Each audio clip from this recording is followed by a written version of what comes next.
have to affect real policy change at the border, and that is a necessary condition to anything we do going forward. We go home to our town halls, they ask us a very important question. How can we be engaged in securing the border of foreign countries if we can't secure our own? Welcome back to America Decides. The clock is ticking for lawmakers to pass the White House's aid plan for Ukraine and Israel. House Speaker Mike Johnson is among the Republicans demanding that any national security package begins with securing the southern border. Connecticut Democratic Senator Chris Murphy joins us now. He is leading the charge for Democrats as part of a bipartisan group of 6 senators working to put together a border security package. Senator, thanks so much for joining us. Sure, thanks for having me. So on Monday, you were pretty clear. You said that there was no path forward on reaching a deal. So tell me, has anything changed between then and now? Well, first of all, let me say that I think it's absolutely tragic that we're in this conversation. We all agree that we need to save Ukraine from Vladimir Putin's aggression.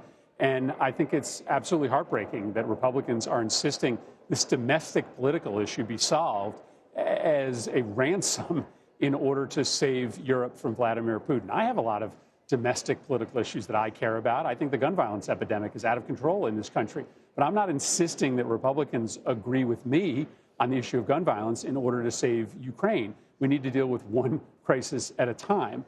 But Republicans have said they will abandon Ukraine. They will hand Ukraine to Vladimir Putin if they don't get what they want on immigration. So I'm in the room trying to figure out if there's a space where Democrats and Republicans can agree on immigration policy changes. Unfortunately, thus far, Republicans have not presented anything to Democrats that we would support, that would frankly be in the best traditions of America's immigration policy. And if they do actually have a desire to get to a compromise, then my door will continue to be open. But in the meantime, the fate of the world hangs in the balance. Ukraine needs this money. They're running out of ammunition as we speak.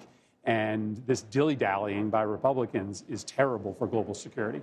I hear what you're saying, but I think a lot of Americans just want to know, are you making any progress at all? Or does it seem like you're not going to get there?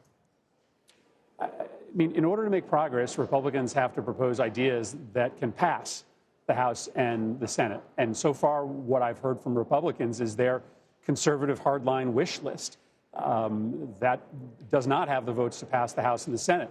Remember, probably half or more of the Republicans in the House of Representatives are going to vote against Ukraine aid no matter what's in the package. So this needs to be a true bipartisan agreement. And so far, the ideas Republicans have put on the table, like just closing the border to anyone who's trying to enter the country, even if they are legitimately fleeing terror or torture, those are going to be non-starters with Democrats and not starters with the majority of Americans who do think America should remain a compassionate country. They want fewer illegal crossings, but they don't want to shut down the immigration system to people who have valid claims of asylum. Senator Langford spoke about sort of the state of play this morning. I want to play what he said a little bit and get your reaction on the other side. I'm confident it can be met. It can be done. It's just a matter of everybody staying at the table to be able to finish everything out. And we'll see if we actually get there. But yes, I'm focused on trying to be able to finish out by the end of the year. Do you share that optimism that you'll get there by the end of the year, Senator?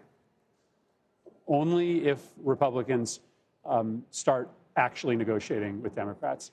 There's a difference between saying that you are willing to get to a result and actually putting on the table proposals that can get you to a result.